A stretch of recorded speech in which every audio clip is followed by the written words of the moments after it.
Okay, we're being recorded. There were 3 people, I thought, in the attendees. There's one. There's Robert, there's Mary Elizabeth. There's 2. And calling user must be Pamela. You want to see if that's Pamela? Okay, And can calling user also be promoted to panelist? if she's part of the committee, Yeah. okay, then we can, Jamie, you want to ask her Sure. who she is? Hello, call-in user. Could you please identify yourself? We're trying to determine whether or not you should be promoted. It's Pamela. Okay, Okay. Yes, so, okay, it's me. great. And then another one is Nikki. And also Aaron and Bob. Fine.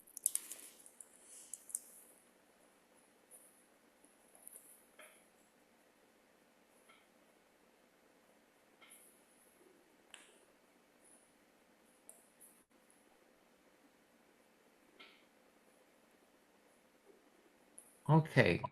Are we ready? Yes. All right. Welcome, everybody. Today is Monday, July 28th. It's 6:36 p.m. We are here to have a meeting of the the first meeting of the ad hoc committee on the Sepulveda Transit Corridor DEIR. Miss Sandler and I are co-chair of this newly created ad hoc committee. And our first order of business is the flag salute.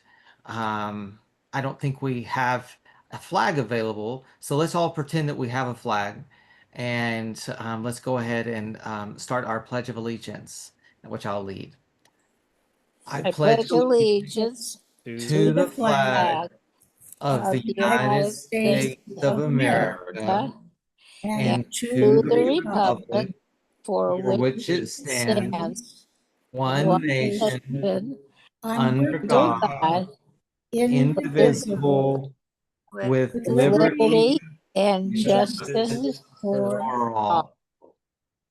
We always have to do that a little bit slower on Zoom so that we can all be in unison. And so it sounds like a little bit delayed reaction, but we got it done. All right, then our next order of business is the roll call. Ms. Sandler, co-chair, is here. Pamela Pearson. Here. Great, thank you. Aaron Lawrence. Here. Patricia Templeton. Not present. Jonathan Brand. Okay, Jamie Hall's here. Michael Kemp. Here. Leslie Weisberg. Yeah. Nikki Miner. Here. Robert Schlesinger. Here. And Dr. Longcore is not here. Okay, so we do have quorum for this ad hoc committee. And just to remind everybody, this is a newly created ad hoc committee. We did have a previous meeting it was a special meeting of the Planning and Land Use Committee to kind of jumpstart this process. But basically, we're within the public comment period for the Sepulveda Transit Corridor DEIR. And so that is a very significant transit project that runs smack dab in the middle of our neighborhood council. And so it implicates both traffic and planning issues. And so what we've done is create an ad hoc committee comprised of members of both the traffic committee and the planning and land use committee. The first meeting that we had was last week. And the purposes of the meetings are to educate people about the proposal and the alternatives, to receive information from stakeholders, to convey information to elected officials, and also to, once we're done with all of that, develop some sort of discussion of what our letter to Metro might be and what might it contain. So the first meeting was to discuss alternatives, and we had a special speaker, Bob Anderson. And then our second meeting here tonight is to discuss impacts associated with education, with other institutions that are impacted by the project. So tonight we're hearing from Mary Elizabeth Michaels. She's the head of government and community affairs with the J. Paul Getty Trust. The Getty has been very involved in this project because some of the alternatives would have a stop at the Getty Center. As we mentioned at our Or bypass the Getty Center. or bypass. So there's kind of pros and cons.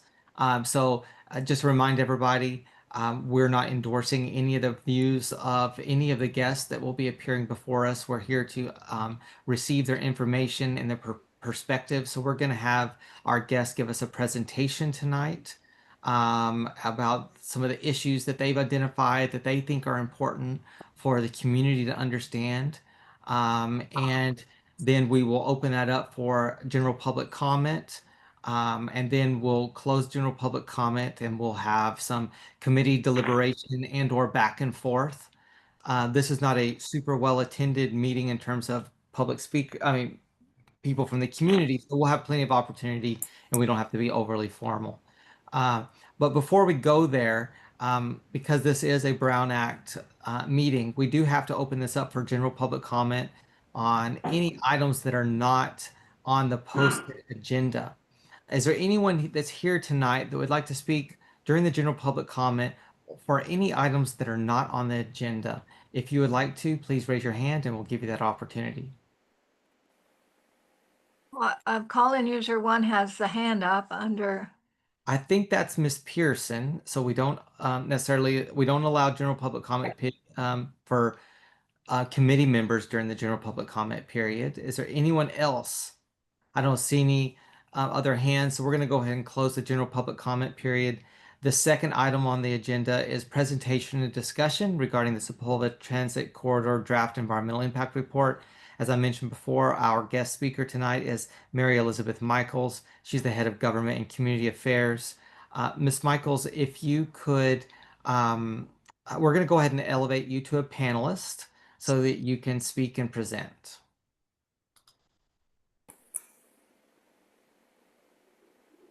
And Robin, are you elevating? That's been done.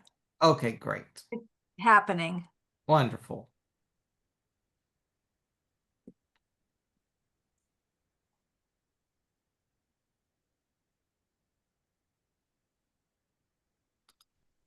Okay, I think that does it. Everybody can hear me? Yes. Great. Well, thank you, everybody. Good evening. As mentioned, my name is Mary Elizabeth Michaels, and I'm head of government and community affairs for Getty. As part of that work, I have been following the Sepulveda Corridor Transit Project for a number of years now, and Getty has been doing so for even longer. In fact, Getty has supported a public transportation alternative with a stop at the Getty Center for more than a decade and worked closely with Metro and Caltrans during the 405 widening to ensure it could be possible. Getty is a leading global arts organization committed to exhibiting, conserving, and understanding the world's artistic and cultural heritage. Our goal is to be accessible to visitors from across all parts of Los Angeles and to visitors from throughout the country and the world. Today, we are extremely limited by the lack of convenient and fixed public transportation access at the Getty Center. The primary way that visitors are able to access the institution is via car. Getty would like to welcome more visitors, but we are limited solely by the number of parking spots at the Getty Center. We would be able to open our doors to numerous more people every day if they were able to arrive via fast and convenient fixed public transportation, which is why Metro Sepulveda Corridor Project is so important. As you know, the draft EIR was released about a month ago with Metro's findings on the various alternatives. And as of today, we are well into the 90-day comment period with about 5 weeks before the August 30th deadline. Different options were studied, and I encourage everyone to review the DEIR. The various alternatives have different routes, alignments, and employ different modalities, but each alternative offers a unique solution to the Sepulveda Corridor challenge. I'm here this evening to speak specifically about Alternative 3, which is the only alternative that has a stop at both UCLA, along with the D and E lines, and the Getty Center. For those not familiar with Alternative 3, it utilizes monorail technology with an aerial alignment along the 405 from the Valley to the Getty Center and then takes a perpendicular turn and goes over the 405 and then underground to UCLA, where it stops at the Luskin Center. It then continues on to connect with the D and E lines. And from what I understand, it is also designed to be able to continue on to LAX as part of the imagined future extension that would connect to the airport. Of special note to Bel Air stakeholders, the underground routing for alternative 3 is different from that of alternatives 4 and 5. And from what I understand, it is designed to be built under the public right-of-way as much as possible and will go under the country club. UCLA is the nation's leading public university, and the Getty Center is one of the most important cultural institutions in the nation. And we feel strongly that any option that connects the Valley to the West Side should absolutely have a stop at both locations. Additionally, a stop at the Getty Center will also provide access to many additional stakeholders within the Sepulveda corridor, including Brentwood, Bel Air, Mountain Gate, and other residential communities, along with the Skirball and the numerous schools and other organizations along Mulholland. An alternative that serves important cultural and academic destinations, along with thousands of daily commuters, and that can help ease major congestion, has the potential to change the transit landscape for decades to come. And we're not just talking about and planning for Los Angeles today. It's about the Los Angeles in 50 years and beyond as well. From experience, we all know what a missed opportunity it was to not connect the Hollywood Bowl to the Red Line decades ago. Just imagine what a difference it would make if we could all take the metro directly to the Hollywood Bowl. Think of the amount of cars it would take off the surrounding streets and the parking nightmare that would have been prevented. Let's learn from that missed opportunity and make the most of this opportunity to connect important cultural and academic institutions. I'll close with noting that the Getty Center is a truly special place in Los Angeles. It is ranked the #1 destination that local Angelenos tell their visitors that they must visit, and Getty could open its doors to thousands more visitors every day and every year if there were a direct and easy connection to transit that would make it simple and affordable for anyone who wants to visit to get there. Thank you for your time and allowing me to share about Alternative 3. I would be happy to answer any questions. Great. Thank you so much. We really appreciate that. I'll start it off with a couple of questions. Is there, does the Getty Center reach capacity often in terms of like the number of parking spots? I know you indicated that the Getty would be open to, or would like to offer, invite more people to come and visit, but I'm just kind of curious, like what your numbers are right now. Do you often reach capacity? Is it solely limited by the parking spots? Like, what's the situation there? Sure. I'll tell you what I can without giving specific numbers. We are currently working through some specific numbers that we'll probably include in our information to Metro. But yes, we do meet capacity right now on average of like 3 days of the week. Our capacity is entirely based on our number of parking spots. So if we had lots more parking spots, which is not something that is going to be available, but more importantly, if we had other ways for people to access the Getty Center, then we could make ourselves available to thousands more per day and per year, multifold. It is just because we can't get them there. That was going to leading up to my very next question, and we had a lot in our last meeting. Bob Anderson was telling us that forecasting ridership is just sort of notoriously difficult. Yes. And so what kind of data has the Getty done in terms of how do you know that people would you may be completely correct that more people would go, but I'm just kind of curious, like what kind of research has your institution done to kind of validate that? Well, we know that our numbers so right now, if you want to go to the Getty Center, you make a reservation, and that's basically for a parking spot. Right. So if we are full, which we are 3 times a week, we have no idea how many more people are even trying to join us that day. Because once we're full, our parking's full, we stop even taking any information. There's no waiting list, there's no anything like that. So we know that there's an additional demand to attend. We have not at this point had finalization of anything about additional ridership externally, but I would say that from what we having looked at the DEIR and being shared that, it appears that Metro is citing some historic visitor data for the Getty, and because current attendance is constrained by parking spots, that is likely underestimated. And their analysis was probably underestimating the future ridership at the station because we do have a larger capacity than Metro's numbers are indicating. I think that's also speaking to what you're asking. All right, great. Mr. Kemp. You're muted. There you go. I have a question and maybe how much interaction is there maybe between UCLA and the Getty? I guess where I'm going with this, if there was a stop at the Getty and then obviously at UCLA, would you see more interaction between the university? I'm not quite sure if there is any, or if there's any need for that. Just curious. So. Interesting question I haven't really considered. I do know there's some interaction. I do know that there is one specific, I believe, major or minor that is related to the Getty Center. I don't know the details on that. I just do know that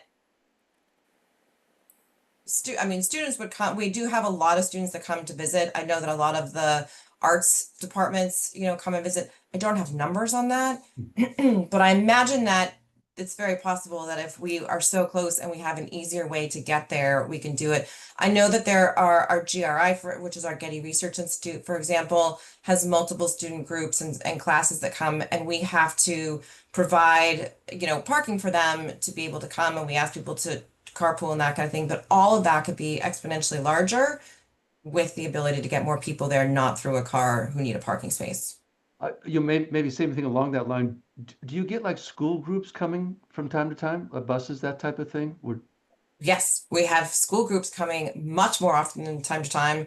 I believe that it's definitely Tuesday through Friday when they're there. I believe sometimes Mondays when the Getty Center's closed. I know in the past we've even had some students that are coming on Monday. I don't know if that's currently happening, but Tuesday through Friday, we have thousands of students that come every year. We actually provide, I won't say the number, but we actually provide a lot of buses that are available to Title I schools to allow for those students and teachers to come to visit. So if you come up Tuesday through Friday, you're going to definitely see, especially midday, let's say like 10 to 2, a lot of kids going there.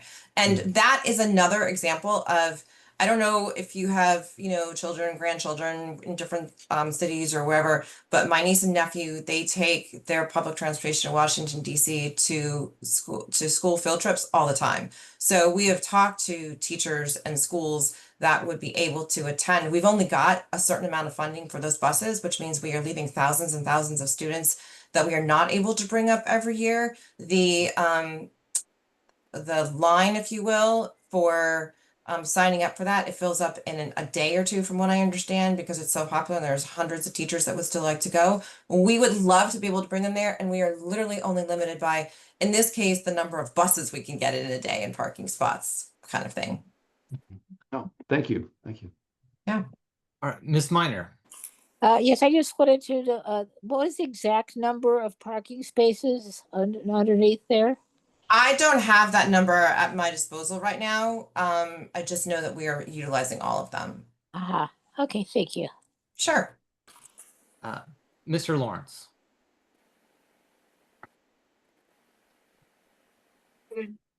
I think you're muted. You're muted. Excuse me. There you go. Hi there.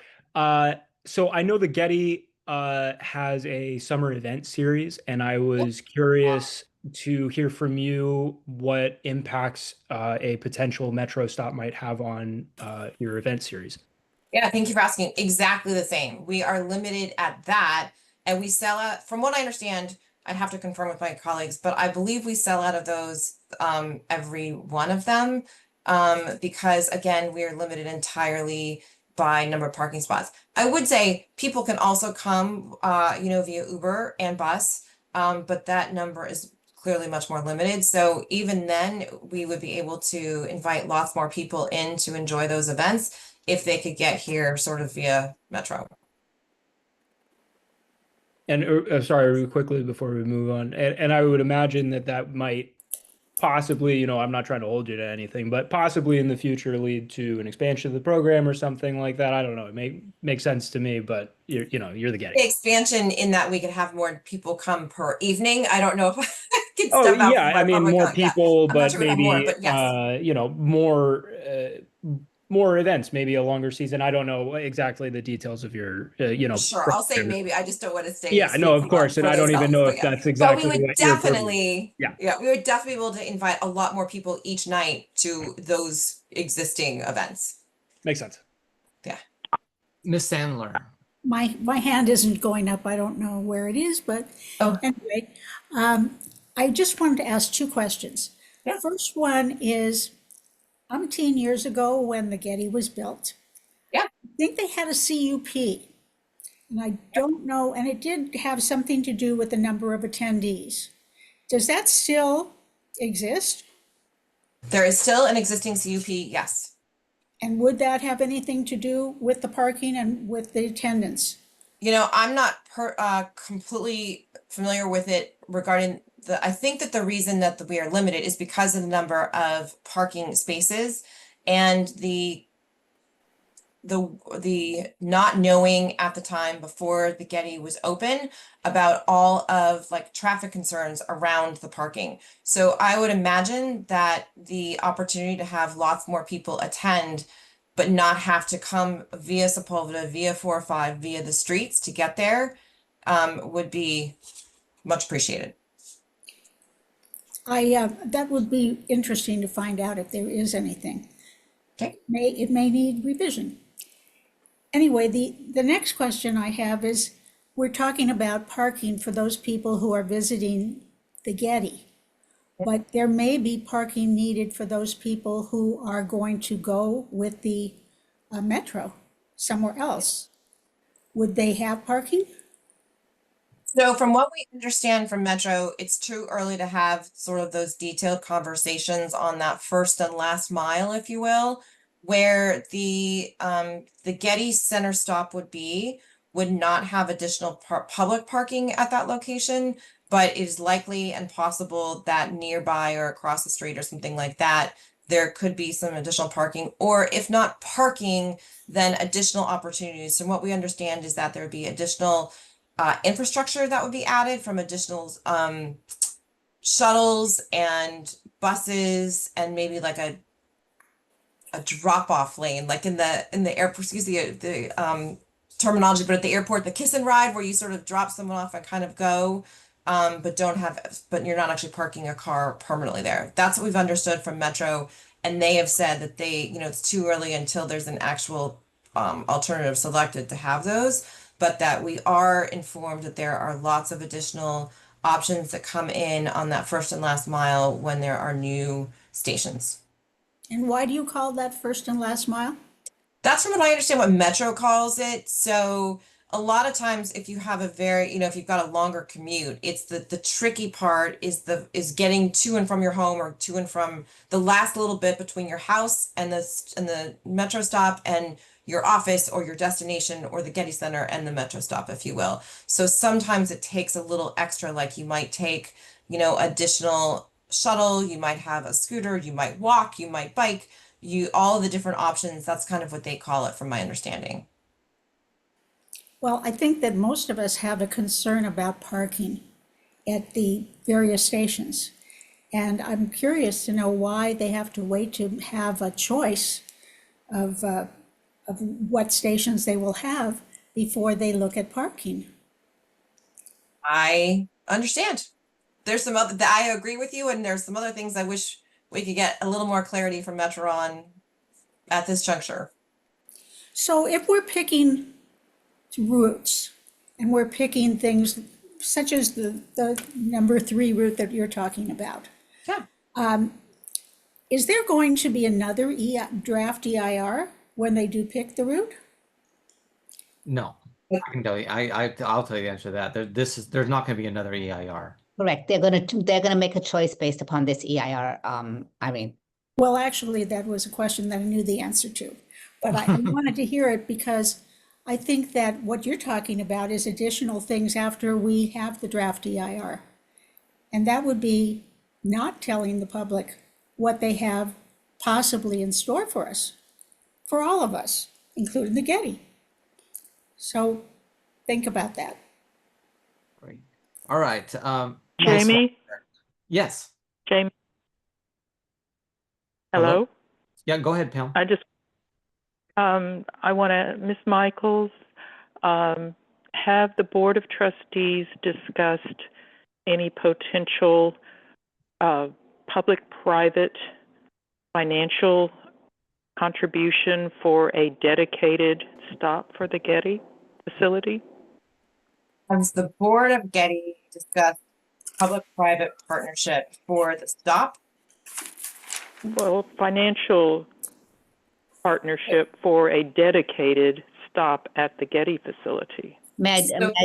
Yeah, can I just jump in to explain what she's really asking? One of the things that Metro has said is that because they don't have the money to complete the project, that they have said that they're looking at public-private partnerships.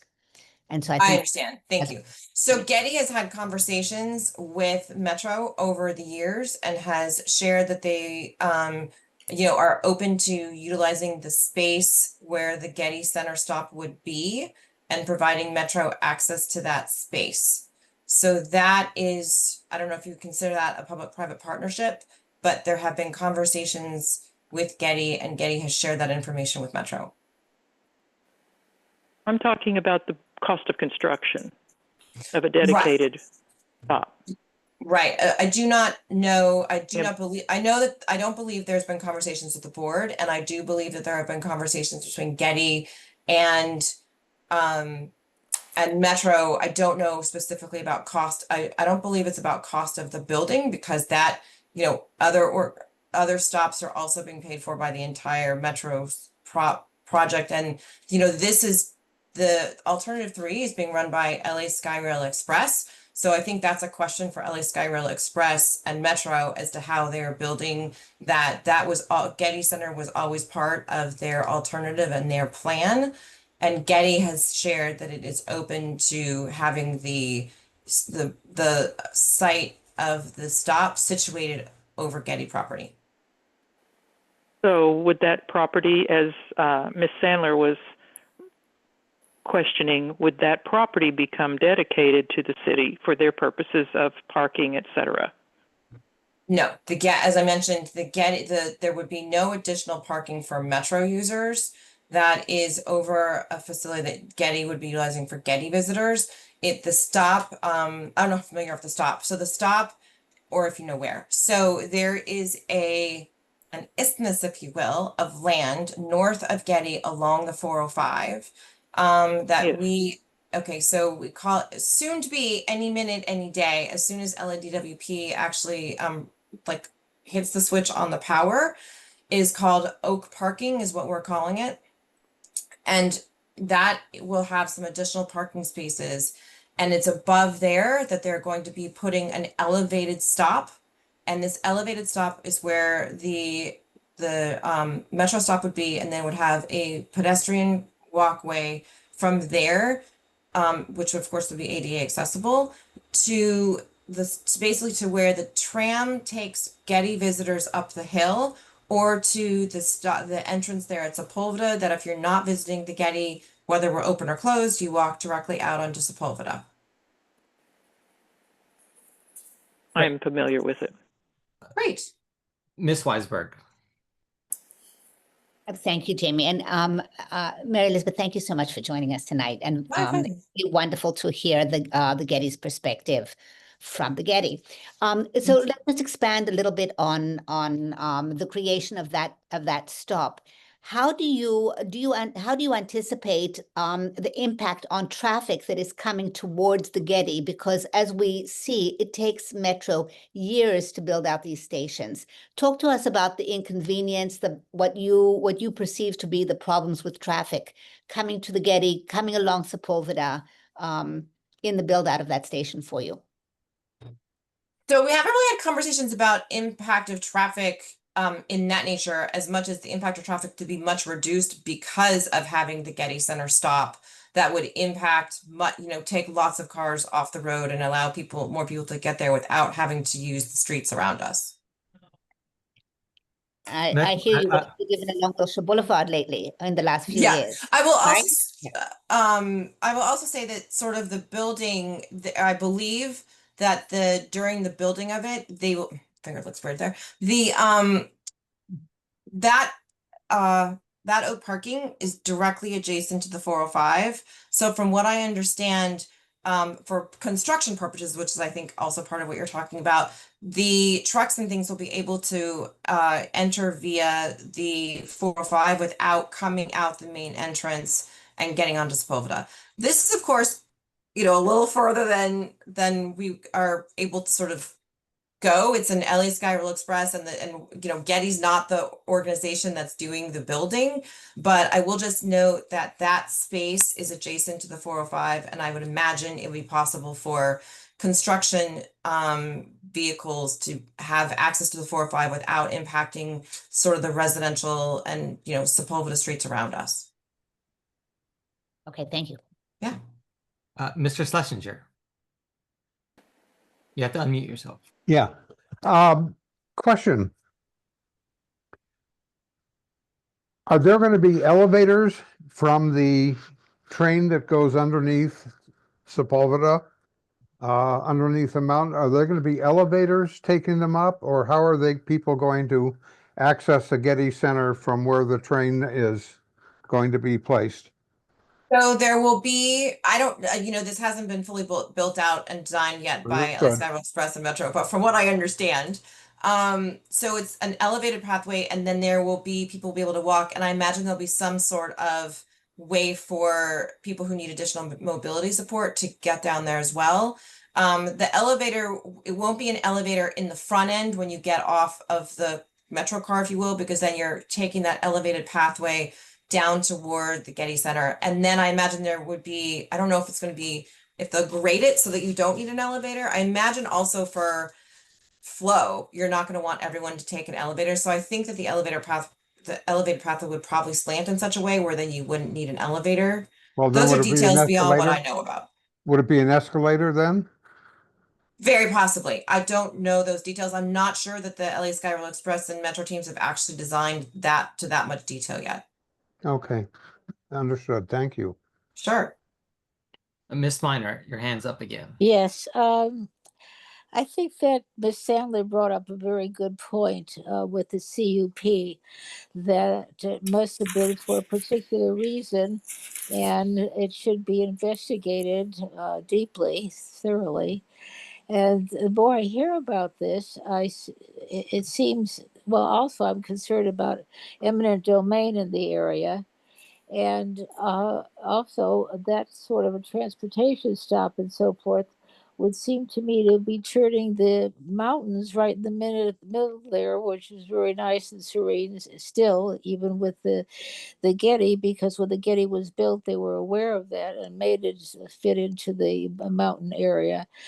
But it seems that the stop and and everything about it would more or less turn that area of the mountains into quite like a commercial downtown area, and could be in many ways a disturbance for the whole area there, as well as the cars or the people transporting themselves to and from the valley and the city find themselves in that commercial area built at that point. I mean, that's just how it seems to me. Can't speak to what hasn't been discussed or developed or designed. I will share that I don't believe it can become any kind of a commercial facility because, first of all, the actual transit stop will be over Getty property, and so the sort of right would be for people to walk through there to the entrance of Sepulveda. There's not, I mean, I'm guessing you're pretty familiar with the area. There's not a lot of land there for purchase and development or anything else. I mean, there's already that strip along Sepulveda that has a store and you're going to know these better than me, but the store and a couple of gas stations and some of those. I mean, I don't think there's any other land. So I do not in any way foresee this becoming any kind of development that would increase No, commercialization. No, excuse me, that's not what I meant. I don't mean they're gonna Okay. build a strip mall or anything. I'm just talking about the coming and going of people arriving and leaving. A stop at that point would be such as one in, let's say, down Chicago, Chicago downtown with the L. I mean, the stations are the stations. And having that kind of a busy business type of station in the middle of the mountains, to me, seems to be somewhat of a commercial type of intrusion, not a retail. I'm not talking about retail. I'm talking about the busy and business aspect of that sort of a, a, a, a transport stop in the middle of the mountains like that. Okay, good to know. Thank you for sharing. We haven't had that question or conversation before. From the way that it's being interpreted is that it's actually getting lots of people off of the streets. You know, it's getting a lot of cars from coming to the Getty that might not be coming. We recently just hosted an event. I don't know the name of this, but it's a large press event that's an international event that takes place every year. It was held in LA this year. Getty hosted one of the evening events.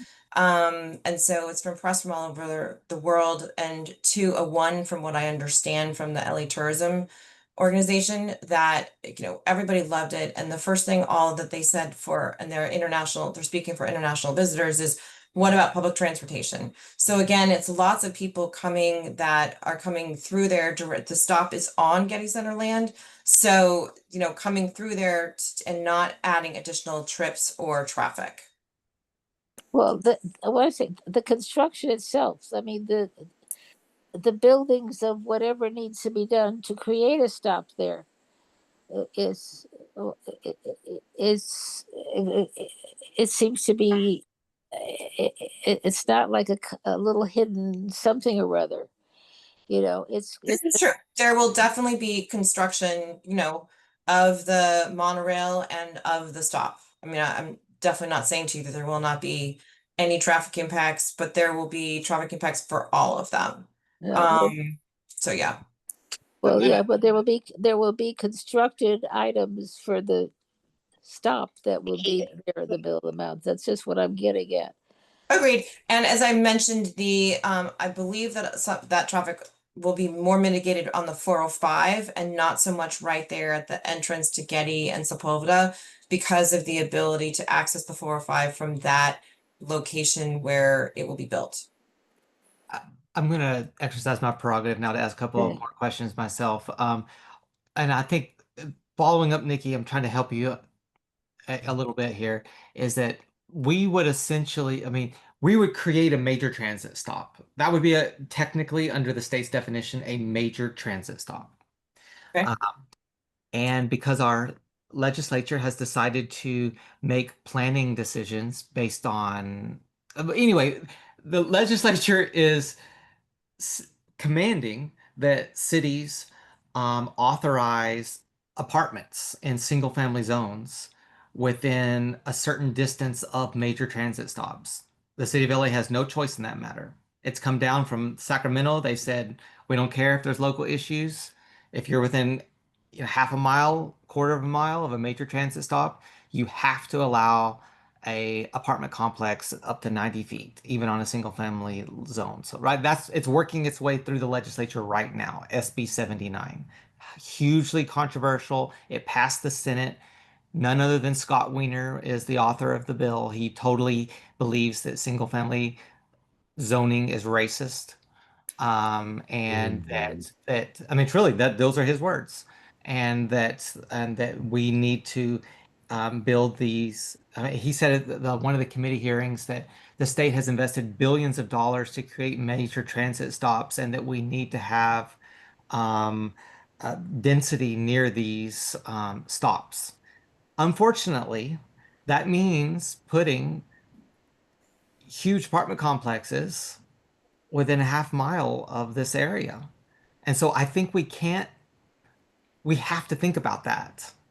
You know, whether or not someone truly will do it is an entirely separate thing. Is that feasible? Would a developer really truly want to do that? Can you imagine that someone would buy up some single family lots and put up apartment complexes, you know, right in smack dab in a very high fire hazard severity zone?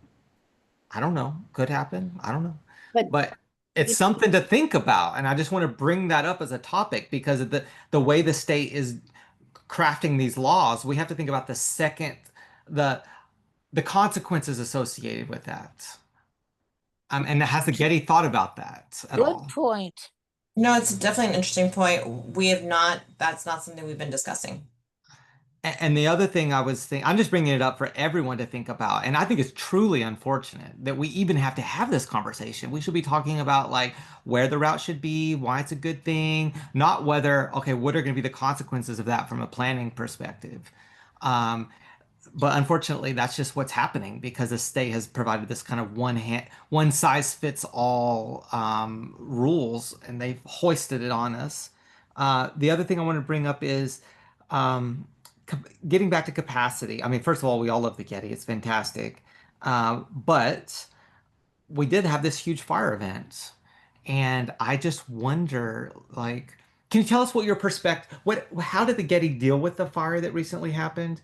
And if you had hundreds more people there during a fire event, um, how would you could you accommodate that? I think people are in our whole committee right now is just we're really thinking about fire a lot. So if we're increasing the capacity perhaps of visitors to visit the Getty, how would you accommodate deal with the fire risk? Sure. So, absolutely, like safety of our visitors and our staff is Yes. everybody's number one most And the important. art, the precious art. And the art. At the moment, I'm thinking more the people, but absolutely the art as well. The art is probably the safest place for the art is there. The so we are actually bringing in increasing capacity of our tram and updating the technology of our tram in the next couple of years. So we will be able to, there will be more people who can fit on the tram, which is part of why we know that we can increase our capacity for visitorship in the first place. So we'll be able to get, and we'll increase in the number of people available in cars, and I believe, like speed and frequency as well. So we'll be able to move people faster up and down. We also have shuttles. So we have teams of shuttles that can take people. And then actually you have a pedestrian walkway from the top of the Getty all the way down to the bottom. And that can also, you know, hold a lot of people. So between those three ways, we're able to egress our visitors now and would imagine that we could do so at the much larger capacity as well. You know, the fires, I've been using the Watch Duty app for numerous years, because part of my role is to track the fires that are near us and everything. I was very involved in the EOC with the Getty Villa. So, you know, normally there's warning and we are tracking ahead of time. So the minute that we know there's anything nearby, we absolutely exodus everybody. We did that for the Getty Villa. You know, as soon as there was anything, the good news for that particular incident was that it was on a Tuesday, which is when the Getty Villa is closed. So there were less people to move out. But yes, that's the number one thing that we're worried about is the safety, or pay attention to is the safety of our staff and our visitors. And yes, we would imagine that we would be able to exit people safely, even with more people and more capacity. And have you actually hired like fire professionals to model that, to empirically validate that you could either shelter on site? It doesn't sound like that's your plan. It seems like the plan is actually to evacuate, but you've modeled that and believe that you could get everyone out during the whatever the time frame, you know, that would be to evacuate. To my knowledge, we have not hired fire professionals, but I'm writing that down. It's definitely something to consider. Because there's some really great ones that I think you should personally. I think Thank the you. public really cares about that, and they would like to see someone. There's some really sophisticated modeling that can be done that would make the public feel better about having a stop in a location and increasing the capacity in a very high fire hazard severity zone. So I'm just kind of putting that down as an issue, that it will come up during the public comment period. So if the Getty wants to advocate for itself, it should have some data. And I have another thing, but I'm already occupying too much time. So Mr. Kemp. Oh, Jamie, you could have gone, but Yeah. I have a really basic question is, from what I'm seeing, is it true? It's actually both alternative 1 and alternative 3 would provide a stop at the Getty. Is that correct? That is Both 1 and correct. 3? But Okay. alternative 1 would not have a stop that goes to UCLA, and we're supporting alternative 3 because there's a stop at UCLA. I think that's the biggest user, the biggest stakeholder, and that just about everybody agrees that there has to be easy access for UCLA. Okay. Thank you. Yeah, I just wanted some clarification on that. So, okay. Yeah. That's all I had. But Thank you. there is a stop on Wilshire with the plan to have the bus that goes to Westwood and to the main campus. That is true. But Yes, so it is very feasible, or they could use the VA stop on Wilshire, and that way they would be connected with the line, the Purple Line there to the Purple Line stop in Westwood.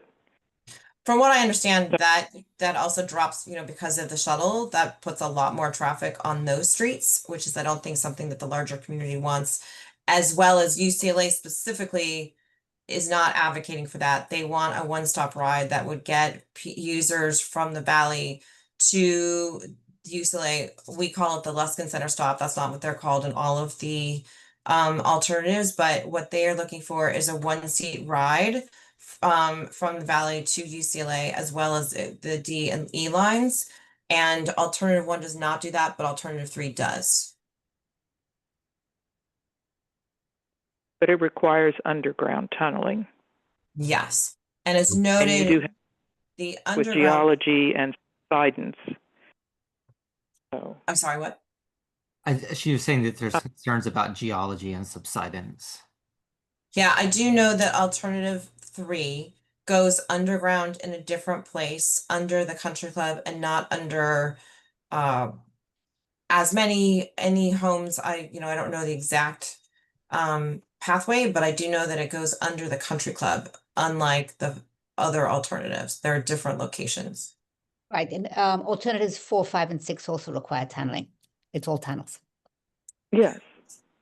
I guess my third issue that I was just going to raise is just sort of related to wildlife, because when they did the 405 freeway expansion, there was admitted significant impacts to mountain lions and other animals that are trying to cross the 405 freeway, because they had to build taller walls, obviously because of, and I know that these are just monorails, but I say just monorails, but I know, but there's still going to be these piers that they're going to be building, and I just wonder. An answer that's more knowledgeable.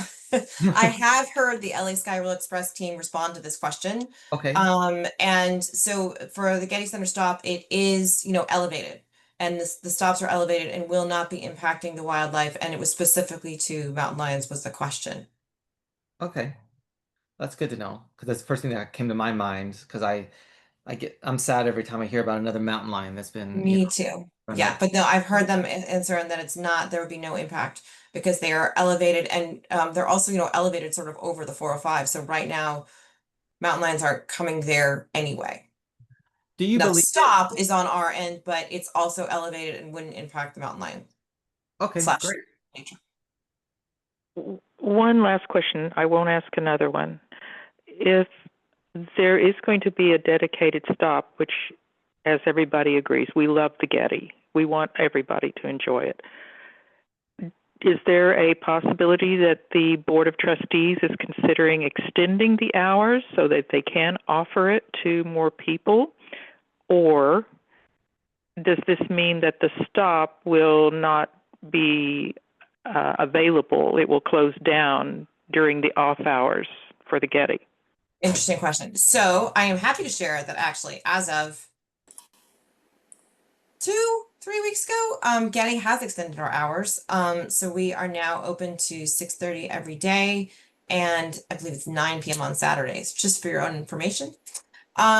So those extended hours, whether there will be additional extended hours, that's certainly probably up for conversation. I don't think those details have been discussed at this juncture. Shoot, you said something else. Well, will they need but to regarding close but with, up? I remembered, sorry. The closing. So from what we understand, it's not just for Getty. So the pathway, as I mentioned, would bring visitors to the entrance at the Sepulveda side. So if the Getty's closed, that does not mean the metro stop is closed. So people can still access the metro even when the Getty Center is closed. I have had other people ask if there would be any, if when it's closed at night and there weren't as many people, if there would be like express trains that might, not stop at the end, like maybe one alternating and one would stop would zoom by the Getty and one would stop, because we do expect there to be users from the neighborhood that would use it even if Getty's closed, but maybe not so many. So maybe there'd be a metro. That is entirely something that could be possible. That's a metro question. I'm not even sure that's an LA Skyrail Express question, but if it is, it's LA Skyrail Express and metro. Getty wouldn't have any say in that. Great. Ms. Sandler, I think you were trying to raise your hand. You had another question? Yes, I live in Bel Air Crest, and so we use Sepulveda quite a bit. Yeah. During the fires, we had to evacuate. We've had to evacuate a few times. And one time, Sepulveda was closed and nobody could use it. And we had to use Mulholland, which everybody in the world was trying to use. And I think that there's a certain worry that I have. If people evacuate, where do they go? They're not all going to have their cars. A lot of them, I don't know that they can jump on the metro and go anywhere in a fire. What is the plan? What is the plan? I mean, I think Once you evacuate them from the Getty, you're done? And then it's up to the, well, and Mr. Hall asked the other question about is that some of it is also shelter in place. So that, working with the fire department, we follow their instructions. And they're always very aware of, the numbers of people that we have there. So all that we do is 100% in tandem with the LA, well, not just LAFD, but whatever the fire departments there at the time are. That is an interesting question, though, that imagine there was a fire that was that started not far from the Getty Center, just say, for example, which could happen, right? Or on the other side of the 405, and we're like 15 years away from now, and this alternative 3 was pursued, and we've increased capacity by, I don't know, 1,000 people. And so there's some people that don't have cars, right? They did not arrive there by car. So they have to leave by train, or they stay on site. So that is an interesting question, because we don't know. Maybe Metro would stop running the line because, oh, there's a fire. They might stop running the line, and you got 1,000 people that need to leave somehow. So that's an like the intersection between those two things are kind of interesting, and it just requires planning for that, I believe. Absolutely. And like I said, we work with the fire departments, and we're many years from now from this. And I know that there will be a lot more planning that's involved than we have done, imagined, and all of that at this point. We're just kind of thinking about, okay, if this alternative was pursued, how would we wrestle with some of the related impacts, and so that's what we're thinking about. Ms. Greenberg. I'm glad you're thinking them through. I was just inquiring about the ability to use a toilet. Oh, at the station, absolutely, there will be facilities there as well. Thank you. Good question, Nate. Good question, It is a good Robin. question, yeah. Anyone else? I see that we have one caller. Caller user 1 has raised their hand. Look, this is someone in the attendees list. So why don't we go ahead and open this up for anyone here who's a guest that would like to participate. I'm going to unmute caller 1 and invite them to participate. Let's see, ask to unmute. Okay. caller one. That might be Pamela's, who's. No, I don't think so. She's a panelist, so. Sometimes. I Yeah, mistake- Yeah. Yeah, it's don't- me. You just Oh, muted it's you. me. so Never mind then. fine. Never mind then. Is there anyone here? Sorry Well, about that. Marion Lawrence, I don't know if you wanted to ask a question. If you do, feel free to raise your hand. Does anyone? We don't have a lot of attendees tonight. Is there anyone else on the committee that has a question for our guest? All right. Well, Mary Elizabeth, we want to thank you so much for attending tonight and giving us your perspective. So I'm assuming the Getty does intend on providing comments. We do. We will be supporting alternative 3. And well, we appreciate, obviously, this is an institutional perspective that we wanted to get your viewpoint on. We're going to be having other meetings. I think we're inviting some other community stakeholders to speak. So, Great. and ultimately our board will be voting on, we'll also be submitting a letter during the public comment period as well. Excellent. Well, good. Well, thank you very much. We appreciate you considering support of alternative 3 or support of alternative 3 with others. And appreciate your time. Thank you. Appreciate it. Thanks for Thank you. coming. We appreciate you. your time. Thank you. Yes. Thank you. Okay, so I'll leave if there's no other questions. I have one, Okay. Okay. Oh, Ms. Greenberg, did you have one? a little one. Go ahead. Is the Getty going to be giving some symposiums on this topic? There are no symposiums planned. We are having conversations with different groups, and we are going to be submitting a letter, as Mr. Hall mentioned, but no specific symposiums planned. Thank you. Yeah. Great. Okay. Thank you all Thank very you. much. Okay. Have Okay. a wonderful night. Thank you. Thanks, you too. Bye-bye. All right, that takes us to the next item on our agenda, which is the discussion of the planning procedures and priorities of the ad hoc committee. This is kind of an open-ended discussion about how we should best proceed in terms of reviewing the EIR and obtaining information from stakeholders and drafting what will ultimately be a draft letter to the board. And I'd like to open this up for discussion about if anyone has any perspectives about how we might proceed. Ms. Sandler and I had a discussion earlier today. I don't know, Ms. Sandler thought that it might be helpful for us to have a if anyone wanted to do kind of a deep dive into the EIR and have some extra time for reading. So I'd like to open this up for discussion. Well, I wasn't talking so much about a deep dive into the entire EIR, but I Okay. do think that we have individual interests for our communities, and the communities that are represented here are basically from Sepulveda to Benedict Canyon, if I'm not in error. And that doesn't mean that it wouldn't affect other people and other canyons and all of that, but they are not here.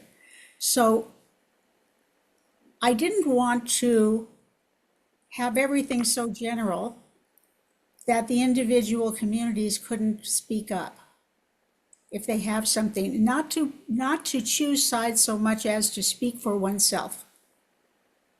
What do you think? I think that's a good idea. Because there are going to be other people within our neighborhood council that are going to be affected by it.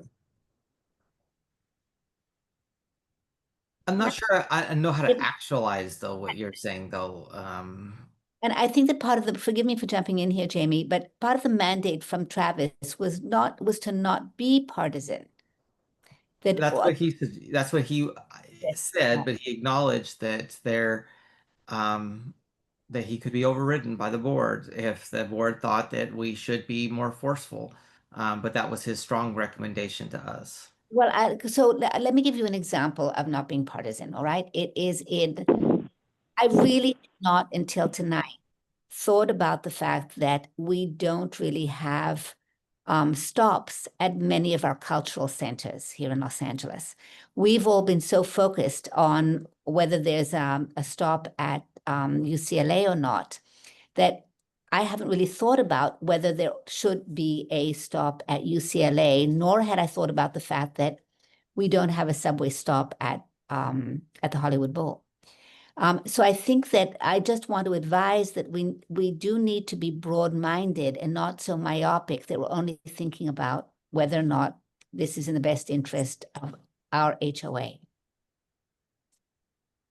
So I know that that's not necessarily helpful. I think that one of the things that Travis suggested was that we do see whether we can write, whether it's a paragraph or a page, about the areas that we're representing, and that might be one of the best ways of trying to put something together that actually represents the neighborhood council that we all sit on. So if that's of use, then perhaps we can sort out how to do that, because Bob, you're not actually affected by any of these options. So I don't know what that means for Laurel Canyon or Benedict Canyon, et cetera, et cetera. That being said, I think we learned a lot. I mean, I learned a lot tonight. I mean, I hadn't really thought about like how this could be like the intersection between a major transit stop and the planning implications. Like seriously, that is a big deal. You made a really good point, Jamie. You brought up a really good point, and she brought up a really good point, which is, how do you not have a stop at the Getty? So all of these are good points. And so like that's something that we could raise as an issue, that we could say that, look, you haven't, I mean, I know Travis doesn't want us to get into the technical stuff, but I almost can't resist to say that, you know, the EIR needs to analyze the reasonably foreseeable consequences of increased development within a half mile of a major transit stop located in a very high fire hazard severity zone. We just went through this huge fire that killed all these people. They literally just found a body last week. And if you do this, and I'm not saying I get it, right? But, I mean, in a vacuum, sounds good. But when you now, I was being a little bit facetious.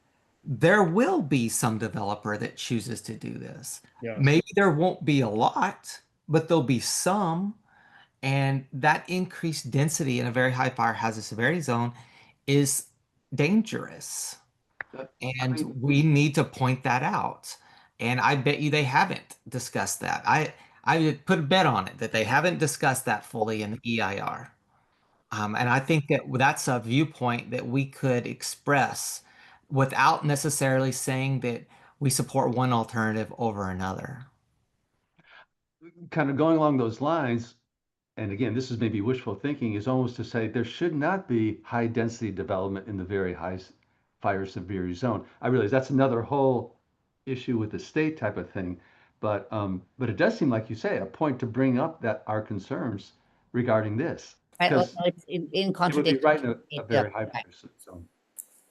right. Good As point, well as Michael. the evacuation issue. Like they're going to increase capacity, and then those people are going to have to leave, and they don't have cars. And what if the metro's not running? Like, how the heck are those people going to get out? Well, what about the people who are going to be, if we build one of the alternatives through the hills of Bel Air, as we heard from Bob Anderson last week, 7 miles of no egress if there's a fire in the tunnel? How are people getting out? The EIR does not address that either.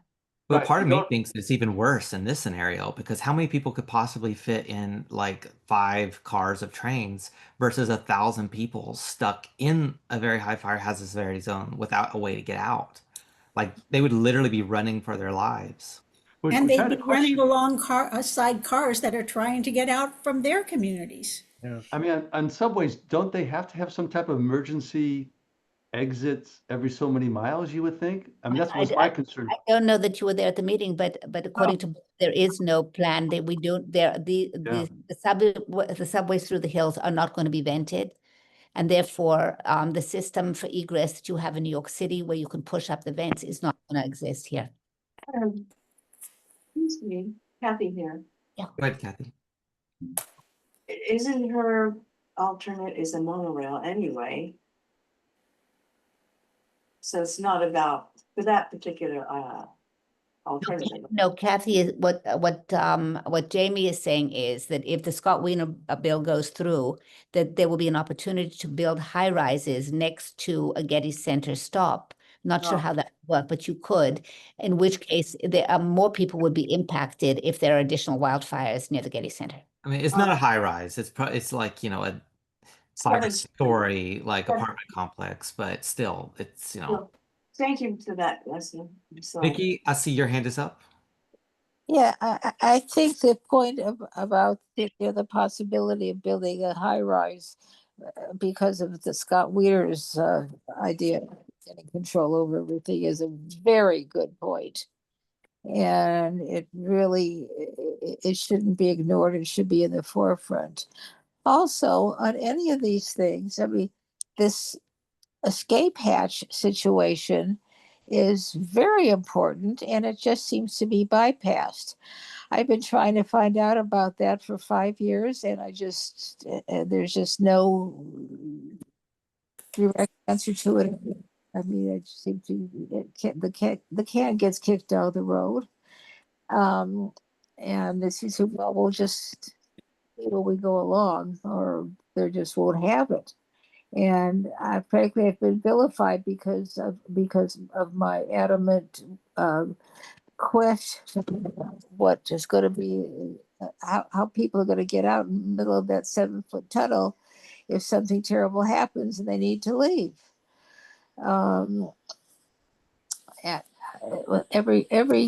Every subway system in the various parts of the world that I've been in, you know, has an escape route to the street. It's, you know, at various points.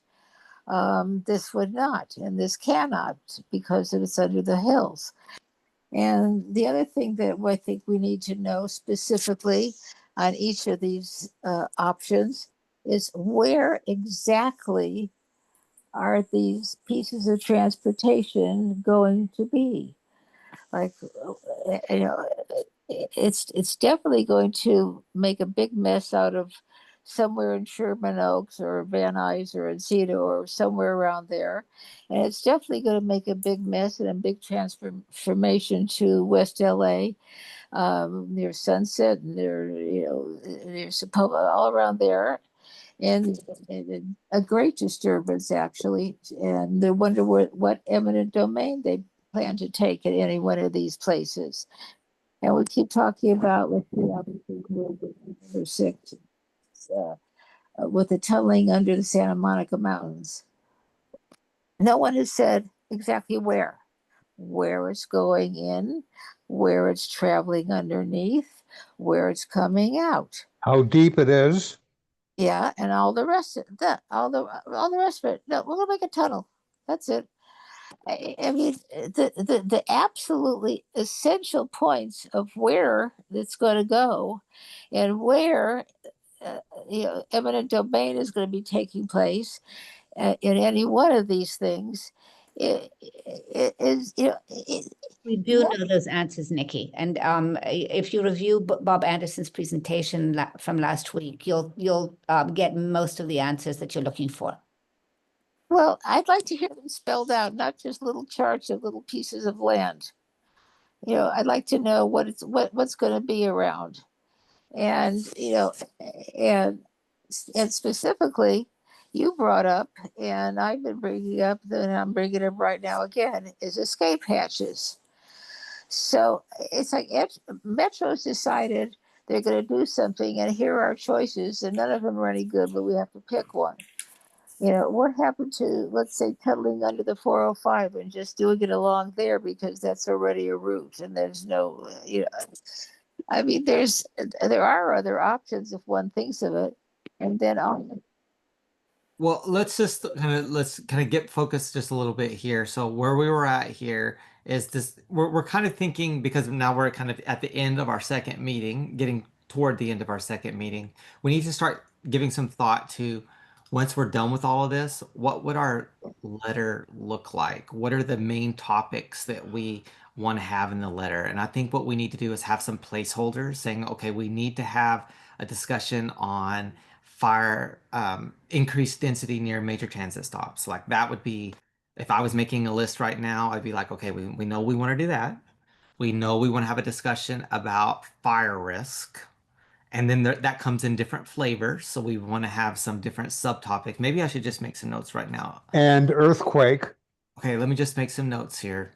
I'm going to come over here. I'm going to create a Google Doc. And then I see you, Aaron, just 1 second here. So, Yeah, take your time. so I'll do this together, actually. Let's share the screen.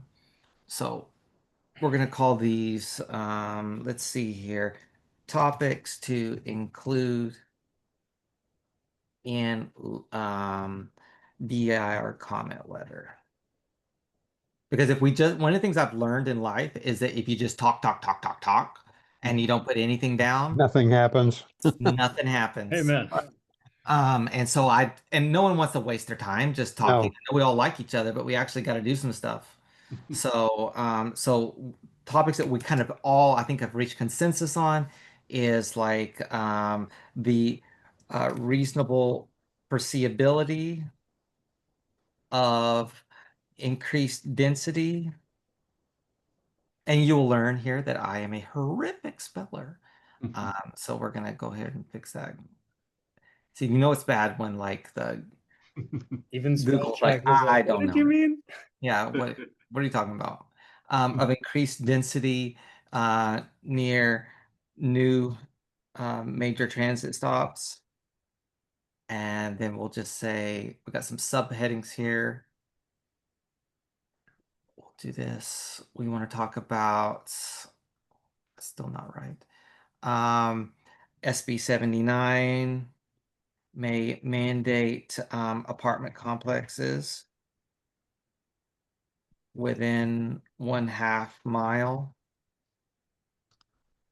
Wait a minute, are you talking about building possibly apartment complexes in the middle of the Santa Monica Mountains? Correct. That is the consequence. People don't realize that the way the state has drafted this law is that the city must, with uppercase, MUST, must approve apartment complexes within 1/2 mile of a major transit stop. By definition, this stop in the Getty Center will be a major transit stop. And if this bill passes, the city must allow these apartment complexes in a very high fire hazard severity zone in the Santa Monica Mountains. I guess I'm not saying the law's gonna pass. I guess destruction of the Santa Monica Mountains is eventually going to happen. So that's one of the things. We don't know that the law is going to pass. We don't know that. We don't know. It may be amended. I may be. I don't think we should be making choices and Right. recommendations, Jamie, based upon something that is hypothetical. Oh, I was making I that. disagree I with wasn't that making an observation. I- Was making. We'll know with that within a.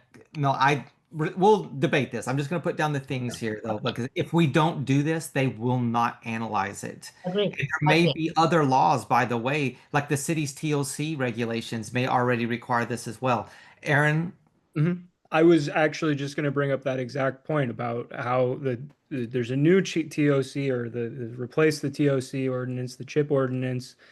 I don't know I'm not conversant on that granular level of what it says. I don't know if that would make it applicable, but it does increase density bonuses around major transit stops. So Yeah. that is a local law. That's not even a city law or a state law, and that's here. That's right now.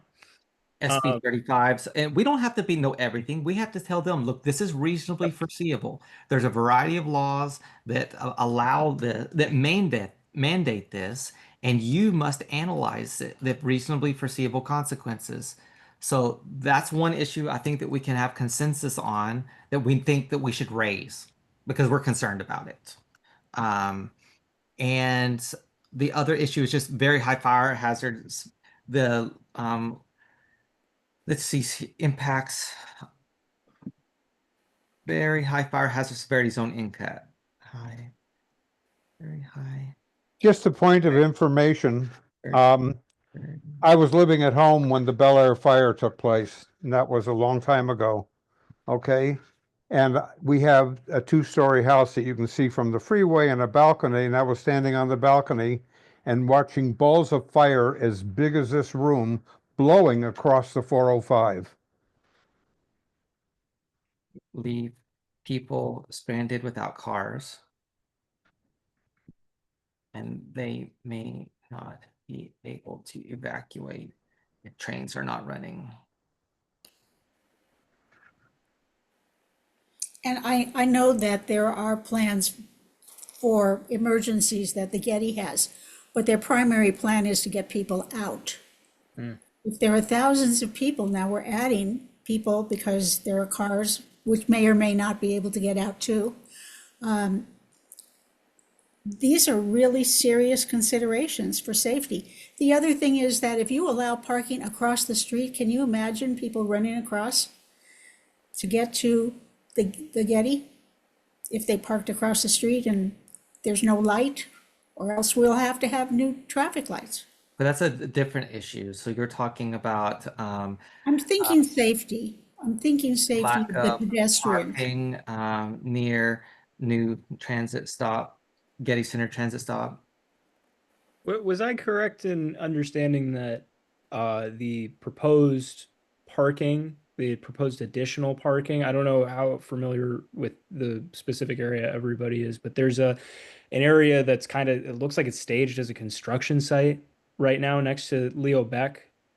And I was unsure whether it was that piece of land or across the street where they were talking about. It's the same side of the street. It was on the east side of the Not street. on the, it's not, it, right, it's an isthmus on the same side of the street. Okay, understood. Guys, listen, I mean, I just want you to remember that at the Hollywood Bowl, all the parking is all stacked there. If there were a fire next to the bowl, how are people getting out of the bowl? I mean, this is just something that Los Angeles is not particularly good at. You know? We're not very good at this. And so I think that in thinking about these issues, one of the other things that we have to think about is, should there be a transit stop at a major cultural center? We can't lose sight of that Yeah, that's either. a good point. I think the answer is yes, despite all of these things. But that's just my personal opinion. Yeah, I would agree. I mean, I do think LA's been terrible about having mass transit not go to the airport, or like you say, no stop at the Hollywood Bowl. And to me, it's almost like It's got to work it out or something like Yeah. that. ridiculous. I was going to mention too, I was a little surprised when she said that Metro was not going to add any parking. I realize we're worried about traffic, but I would think you would want some additional parking at a Metro stop, not necessarily just for the Getty, but also if someone wanted to use that stop for some other reason to get over to the valley or something like that. I don't know. So, I don't think that and my understanding is that the framework of these lines,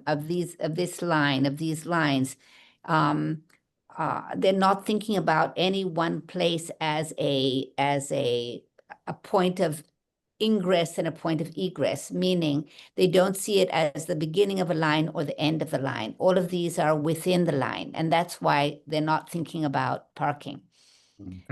All of these stops don't have parking. There's no room for parking. There's no room. Even the new Luskin station does not have additional parking. That's a problem with every bit of it. And the Valley stayed on the city side. If you have to drive your car from somewhere to get on the, I know, but if you're in New York or you're in London or whatever, you don't expect that there's going to be parking at every metro stop or subway stop. No, but those cities are not metropolises. This one's different though, because there's no real increased there's no like major density near the stop, so people would have to drive to this one. So this one's, I think you would need to, if you wanted it to be more than just a stop for the Getty, then you need to have parking. That's what I think. I found it interesting that she Well, didn't that's know the number of parking places. But I think that is going to be very difficult. And just remember, everybody, vis-a-vis that comment before about let's just tunnel under the 405. Remember that the water for Los Angeles is in a big pipe underneath that 405. Ooh. Yeah.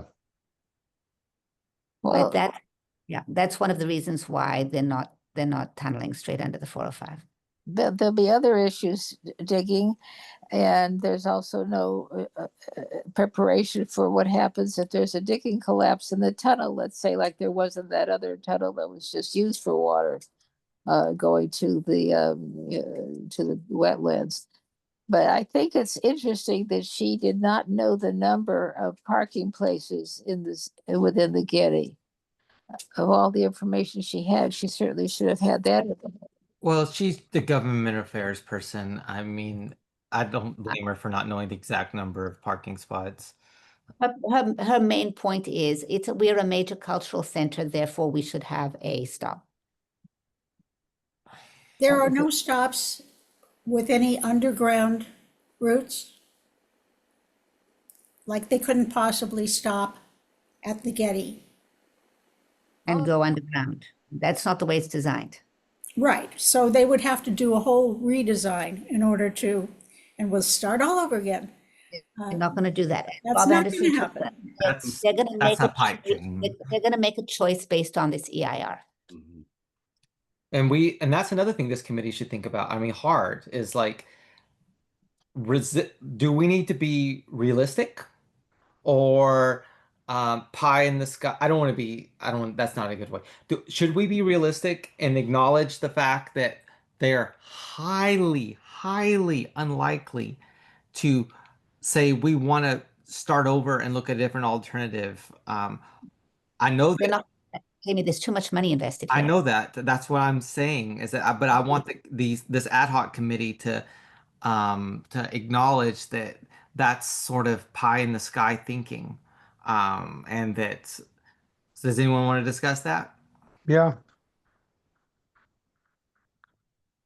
I'll tell you what I would like to discuss. May I just throw this Okay, out? yeah, sure. That Bob Anderson said that they could choose, for example, just to build, let's say, for the UCLA station without actually committing to a choice, but in the process of using the existing money just to build the UCLA station, they would then commit to an end game. I'm not sure I understand that. Why don't you say it one more time? What he said was they don't have enough money for any one of these projects right now. Measure M does not give them enough money for any of these projects. Therefore, one of the ways that they could essentially get the city pregnant with this project is by using the money that they have to build a piece of the project, not the whole project. And that by building a piece, they would then force a choice of a line and therefore and then would have to move forward with things like public-private partnerships, etc., in order to get the rest of the line done. So as we are thinking about this, what we need to understand is it's not even just about whether they choose one of the 5 existing modalities here. They could quietly decide on a modality, but only build a piece of that because they don't have the money to build the rest of it. So you're talking about phasing. I'm talking about phasing. I'm talking about piecemealing, to use a land use term. Right. Well, phasing is a common thing, like even for the Purple Line extension that they're doing, they had phase Yes, one, I'm talking about phase two. phasing. And that's something that we need to, I think, to address, because I think that's probably a reality. Okay, so what about phasing? And then I see Aaron has his hand up, but just kind of, I want to make sure that I'm understanding. What about what would we say about phasing? Do we like it? Do we not like it? Do we like some parts of it? What do we want to say? I would like to say that we do not like phasing because it's a passive form of choosing without making sure that there's the money to actually finish it. Yep. Okay, there's concerns that a sort of a partial construction will never be completed. Very possible, or take 10 years to build. What are some good 15 examples years. of that have happened that we can look back on? The bullet Train train? to nowhere. Yeah. Yep. And by the time it's finished, it's obsolete. If you were doing phasing though, you would have had to choose Yes. the whole line, I would think. Right, exactly. So it's really not about choosing. I wouldn't phrase it exactly the way Leslie did. It's not, they'll probably will choose an alternative, but only build out like one part of the alternative. And I think that your concern is that that would lead to negative consequences in some way. Well, let Right. me ask you a question. Building out a Hold phase, on just one sec. Oh, yeah, go ahead, Bob. Go ahead. building out a phase, how much longer in phases is it going to take to complete the project? It just depends. Like most of the metro projects, this is actually a true statement. Most of the projects have been built in phases. I And didn't ask. Okay. so like the Purple Line extension, I know this because I've been, it's right across the street from my office. And I've been dealing with it since 2019. It's 2025, and that's phase one. And then it's opening in the fall, phase one. And then phase two, I think opens 3 years later. And then the next phase is like 3 years after that. So it just depends, Bob. But you're talking, it could extend a project out another 10 years, depending on how many phases there are. But nobody's considering the increase in population for riders, are they? No, but let's just come back around from the other side. Okay. Some of our HOAs, including my own, have been saying, well, we can't reasonably make a choice on one of these modalities because there isn't enough money to build. Right. And my point would be, and again, I'm working a little bit against my own HOA. Well, but the problem here the issue here is that Metro will probably phase. They'll build in phases. This is phase two. Leslie, It was supposed to be one line. I brought this, I don't know if anybody can see it, but this was the project in 2021. And that's how they sold it, in phases. But this is a straight line, basically, not having stations, nothing. And going from the valley to Bundy, which is another station. So then they divided it up. So what they're calling the East Valley project was the first phase of this project, so that they could get people from the North Valley all the way to LAX. And that's how they sold it. This first mile, last mile stuff is extremely concerning to me, because let us just say that a family wants to go to the airport and they live in the North Valley. So the parents take their children and whatever else they have and they put it on the train.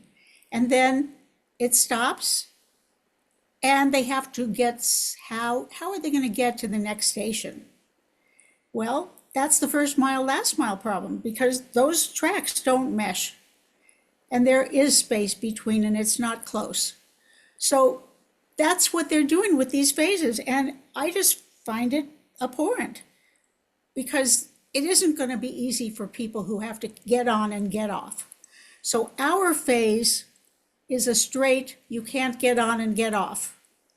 Well, Or I think I think you'd better characterize that as just sort of like first mile, last mile problems. It's just. But that was mentioned by our guest. Yeah, and it's been an Achilles heel of many transit activists it's a very difficult problem to solve. But Aaron has had his hand up a long time. Aaron, I'm sorry about that. Go ahead. No problem. I think the other discussions we were having are very important as well. I personally live in Lower Bel Air, and I have not spoken to everyone, but I would be shocked if anyone who lived in Lower Bel Air has anything to say about this. I'm extremely concerned and would like reassurance. Maybe it's in the EIR. I maybe just haven't gotten to it yet, about the vibrational impacts on the Stone Canyon Reservoir. Because if something were to happen there, if that were to structurally weaken the dam there, that's an extreme safety hazard for the entirety of Stone Canyon, Lower Bel Air. I mean, there's a ton of water in there. It would be a flood, literally. So I just wanted to make sure that was in the notes. Great. All right. Other kind of think about what we discussed. We had a representative from Getty here tonight. We had a variety of different topics.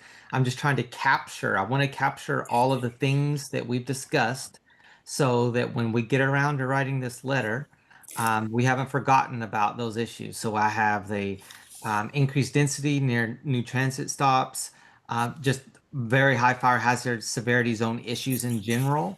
About people getting stranded up there. Are they going to shelter in place? How are they going to leave? We talked about the lack of parking near the Getty Center transit stop. I think we also want to say that I'm going to add this one. Well, Irene said that she's concerned that people might be running across the street from Sepulveda and that that's dangerous. I also just want to put a note here that if Metro wants this to be a real stop, not just a Getty stop, they have to plan for parking. Absolutely. And by the way, at the Getty entrance, there is a bus stop. I don't know if you recall it, Mhm.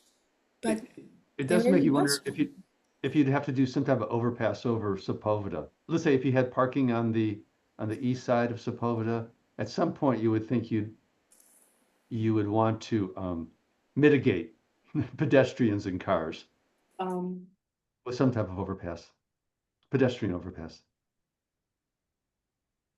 These are really good issues, actually. That's a good issue. Jamie, Yes. when you finish writing that note, I want to mention, Pamela had to change phones, and so she's back in the attendee line. If you could promote her back in. Okay. And Yeah. Travis is here as well. Let me go over here and I will promote. I don't know if I know. Oh, promote to panelists. I'm going to promote. I mean, Travis I might be able to promote her myself. I just wanted to bring that to it. more. Yeah, I don't know how to promote a let's see if I- telephone number. This is So- good, good, good. All right, let me try. Well, I'm allowing her to speak. There we go. There she can speak. And continuing with the notes here. So we talked about the lack of parking. Then Leslie wanted to remind us that we shouldn't keep our, we should opine on whether or not, just generally, like speaking higher level, whether or not it's a good idea to have a major transit stop at a cultural center. I think just speaking, in a vacuum, the answer yes. But we want to learn from the lessons of the past, like the failure to include a stop at Hollywood Bowl and the airport. Phasing issues were brought up. Again, this is something that Leslie brought up, a concern that a partial construction will never be completed due to the lack of funding. Can I make a comment on that real quick? Yes. Leslie, let me ask you this, and I'm going to play devil's advocate. I don't even know if it would be possible. Is there a concern that, let's say they say, okay, we're just going to build the UCLA stop, we're going to connect the purple line to UCLA.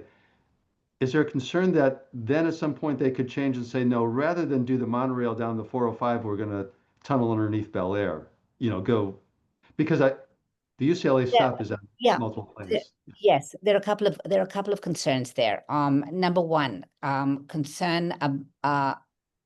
I, like many others, including Bob Anderson, believe that without paying attention to the public comment period, that Metro is going to go ahead and make a choice now, and that they're going to move forward despite the fact that they only have the Measure M funding, and that they will pull the trigger and start work on one of these options, and that will be an option that might have long-term consequences for any one of our neighborhoods. It may well be Bel Air. It may well be Bel Air Crest. And I think that that they will do that in an opaque way. That there won't be a transparent decision, which is based upon the ecology of the area, whether we are thinking about the Stone Canyon Reservoir or what's in the best interest of wildlife or what's in the best interest of a high wildfire severity zone area. I'm not sure that any of these issues are actually, at the end of the day, what's going to drive this choice. And so I believe that what they're going to do is go ahead and move forward with some phasing. They will have made a choice, but without consideration for all of the issues that they have been raised. Do you think they could, let's just say the money's spent, because they're obviously spending money already on design build. Do you think there's a possibility that they could change, like, in other words, like if they say, we're gonna build UCLA, and yes, we're gonna do alternative 3, we're going to go to the Getty. If they build UCLA and then they got to stop for a while for money, could they change and say, we're gonna now switch over to alternative 4 or 5? I mean, I think that candidly depends upon where the rest of their money is going to come from. I believe, I could well be wrong, that no matter what, they're going to build that Getty station. That means that they are going to choose either alternative 3 or alternative 5. And that, and again, this is just my perspective here. But if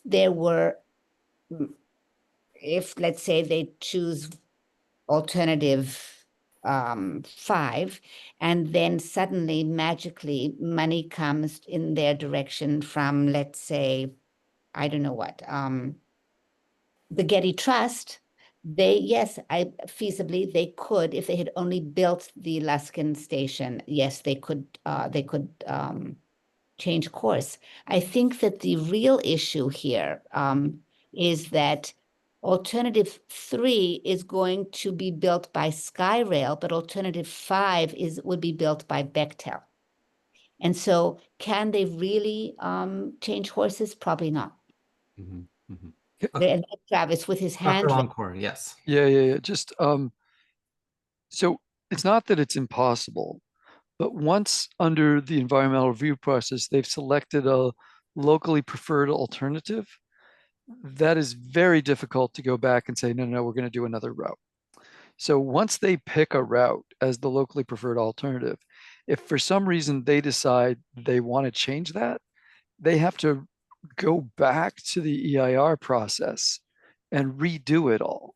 And I'm assuming there's a federal nexus here as well, but I haven't confirmed this, Jamie, maybe you noticed, where there'd be some federal compliance as well. But once they've locked in a route by approving this EIR, that's the route they're going to do. Absent a big rigmarole to change, and not like a little one, like a full-on, public comment. There's not a small thing, not an easy thing to do. All right, so we were going back through our list here. We were at phasing and concerns that a partial construction will never be completed due to lack of funding. Now, we are skipping the lack of funding alternatives? Well, that's 6. So there's Because- funding issues. Well, no, what I mean is that this, first of all, they can get money from Measure R, because they spoke about that early on. And that is sort of going in perpetuity. It takes money from the public in perpetuity almost. I don't know that it's enough, because they have a lot of building that they want to do. But this public-private partnership is not out of the realm of reality. Bechtel has a lot of funds, and so does BYD, and BYD is German. It's one of the largest companies for transportation manufacturing in the world. They do a lot in the United States, but not under the name BYD for our project. For our project, for whatever reason, they had to come up with this Skyrail name. But in fact, it's just not a standalone Skyrail. I think that what we should talk. If I could just really quickly. Go ahead. Just offer a point of clarification. I don't think that BYD is German. I think they're actually Chinese. Okay. It's possible that I would defer to you. I don't have all the data on that, but maybe it is. I was watching a program the other evening. It could be from China. The point being that there are outside monies that can come into this. But the downside is that if these companies take over this project because they've given money to it, then they take in some of the fares, I don't think that the city is, or any others are going to be taking in the fares. They handle all of the maintenance. And then at the end of X years, which might be 15, they give it back to Los Angeles. And good luck to Los Angeles. Okay, so let me just, I think that when it comes to this public-private partnership thing, what we should say is that it's impossible for the public to evaluate the feasibility of the projects based on the utter lack of information that's been provided. I mean, if I was a board member, this is what I would be asking. Like, you're asking me to assess feasibility here, and I don't really have all the information that I need in order to make that decision.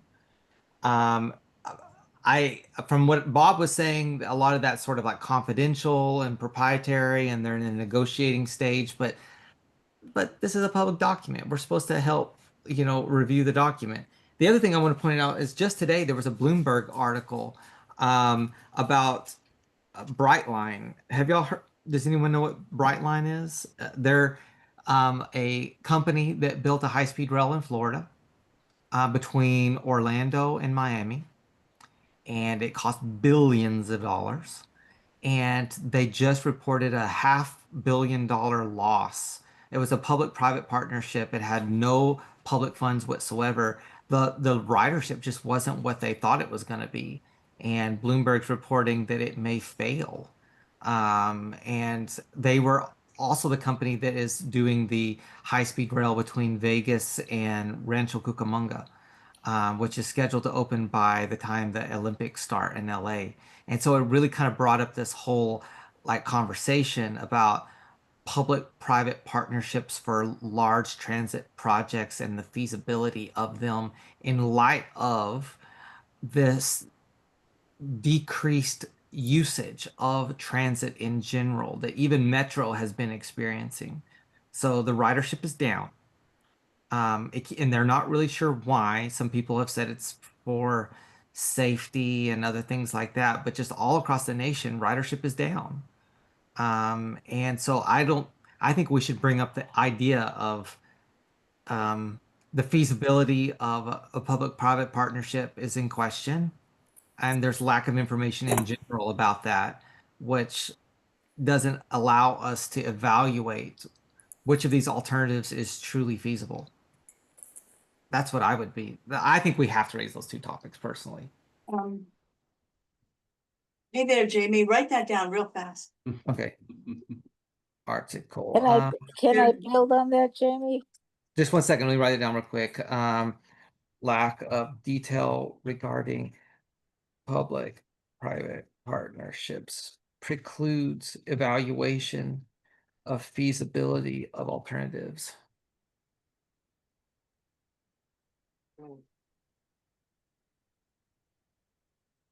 Well, that's just, Jamie's got this scheduled to be, reduced ridership has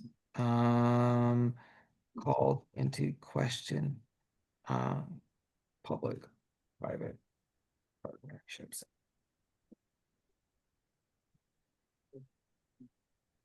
Okay. And then we kind of took a sidetrack, but we were going to just, I think, have a general topic just on funding issues. Obviously, this is something that we learned last time. Where's Metro going to get the money? We want to have a paragraph in our letter about that. Will the project, and also this is a related topic, will the project still be feasible due to inflation? We need to talk about what happened with high-speed rail and what the estimates were for that and what it turned out to be. And a large part of that was we weren't told the correct information, and also things just kind of went out of control in terms of inflation. So I think we need to put something in the letter about that. And then we had first mile, last mile issues. This is a perpetual issue. We'll need to have something in the letter about that. Vibration impacts. This is what Aaron brought up. Any other topics that we learned from tonight, or we did not take good notes at the last meeting? So if anyone had good notes from the last meeting. There's no Federal Transit Authority approval yet. Metro does not have FTA approval. They don't even have an FTA estimate at this point. Great point. How does that play into, okay, that's a fact, but why is it relevant? Well, it's relevant because if they're going to build this, they need to have approval from the federal Are government. you saying that if They're they, going to commit money to this, if they're going to make a choice and commit money and spend taxpayer dollars, they need to have federal without this transportation. approval, the reliance on federal money is suspect? I don't know that I'm saying that if they're looking for the federal government, yes, to backstop them. Remember that the Trump administration just pulled the plug on the high-speed rail, Right. right? Was it hundreds of millions of dollars have already been spent on that? Oh, billions. And so, Think billions, bigger. thank you very much. Billions. Okay, very good, very good. All right, so are we about to make another mistake here and spend taxpayer dollars without the approval of the federal government that is not very excited about giving money to California for rail projects? Could I ask a question? Maybe somebody would know better than me. From my listening to the previous meeting, the gentleman from Westwood, I'm forgetting his name. Bob Uh, Anderson. Got Oh yeah, that other guy. Yeah. Bob Anderson. No. There was Steve Sand. His name's Oh, yes, Steve Yes. He's from UCLA. He's supporting UCLA. He's a UCLA lobbyist and spokesperson. Okay. Well, Oh, all right, correct me. That wasn't my understanding of what his position was. He may be pro UCLA, but my understanding was that he was representing the community neighborhood of Westwood. correct. Yeah, but he's a big supporter and alum, and you can take his position to be aligned with UCLA's position, but he's not their lobbyist. Okay, thank you for correcting me. Fine point, but Yeah, No, yeah. Well, so one point that he made, and I'm not sure about the veracity of this, is that the federal funding portion of this project would ostensibly happen after the current administration. Yes, that's what he said. I'm not sure if that, how accurate that is, but I just would, since we're talking about funding and the Trump I think administration. his point was that the current administration is not supportive of projects. He did say though that by the time that this is going to be a long process, and by the time we're just getting through this process, and by the time that they start actually making like applications for federal funding, it may not be the Trump administration. I do recall him saying that. Basically, just wait it out. Yeah, I heard that one too. Hey, Jimmy, Travis, maybe you could help. We have Pamela texting me that she's trying to unmute and she's not able to. This happened to Irene the other day when she came on. I say I'm clicking this button and it says ask to unmute. So I'm clicking ask to unmute, and then she will then have to unmute herself. So And is it *6 or something? I don't know the answer to that. It's on the agenda, *6. Okay.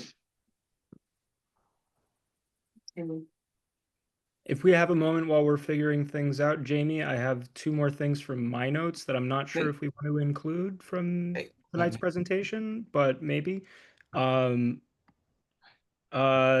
issue of the Getty's conditional use permit. And, oh yes, thank you for bringing that up. Right. And CUP. details in the elevated path and ADA, accessibility, etc. for this particular Getty stop.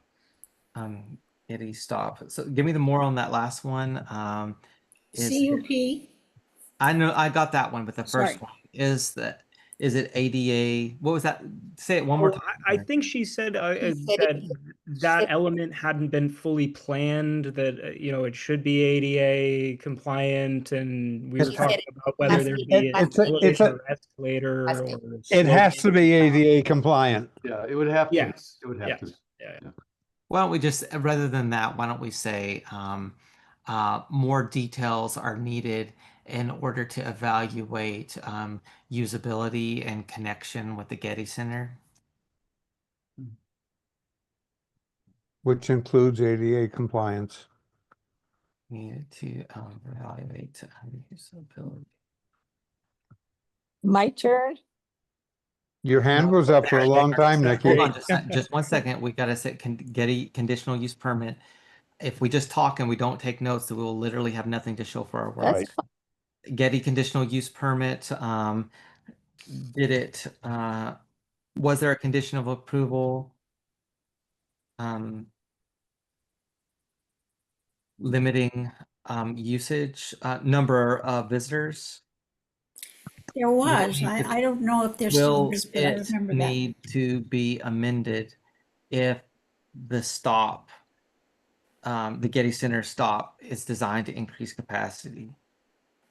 I think that's a good point. If the condition of use, Yeah. needs to be amended, or if there's a time period on it, probably. I can't Okay, imagine. go ahead, Nikki. okay. Actually, there's three things. Let's say any of these options, if it would take, let's say, 2, 3, 4 years to build, that would be within the realm of possibility. But piecemealing and getting the funds and going another few miles, by the time this thing could be finished, it could take 30 years. Even if it takes 10 or 20 years, there's still a possibility of obsolescence. So all that money's been spent, all those neighborhoods have been ruined, and all this and that has happened, and the situation is obsolete. We can't foresee why or how any more than we could have foreseen the technology that we use today 30 or 40 years ago. All right, that's one thing. The CUP might be because it wanted to limit the number of people that were there in the mountains. We don't know. We'll find out. One of the other things that needs to be on the list is escape hatches, particularly underground in the tunnels. Okay, let me add that real quick here. I want to add. Hold on. How will people leave cars? Well, I shouldn't say cars. We call it rail cars. If they need to exit For emergency. during an emergency.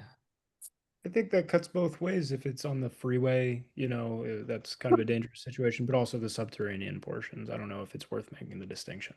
Especially there. Jamie, rather than leave, I think you think exit would be a better word. Exit rail cars.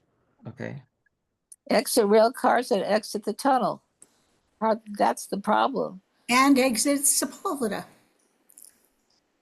All right. Next, Nikki, anything else? Well, yeah, I keep thinking about the digging aspect and about about vibrations and that sort of thing. And I don't know if these metro people really understand the hills, because it's not just a great big huge mountain from the 405 to Laurel Canyon. There's canyons in between. There's big canyons that we know about, like Laurel, Franklin, Coldwater, Benedict, Beverly Glen, and so on. And then there's Roscommare. Roscommare is a canyon. What if they dig close to the walls of Roscommare? I mean, what could that be negative situation happen to Roscommare or any other the little canyons within the hills? So there's just been no discussion whatsoever about those routes and about what could possibly, badly affect the mountains and the canyons. Okay. Thank you. Well, if I could, because this is an issue that I really care about. I believe, I don't know, you'd have to ask Metro, but from last week's presentation, there was some discussion of vibration absorption shocks or something to that effect on the more modern systems. I'm concerned about, I don't know the efficacy of those things, how that's rated, if they've done modeling with, Stone Canyon in particular, but also, Roscommare or wherever else it may be tunneling under for whatever particular alternative. Mr. Kemp? I was just going to bring up, and this is more, excuse me if Bob Anderson kind of got into this, but I just want to throw out the issue of eminent domain which might affect the valley more. I guess the question would be in the DER, is it clear on the scope of what eminent domain will be required for these different alternatives? That's my other one.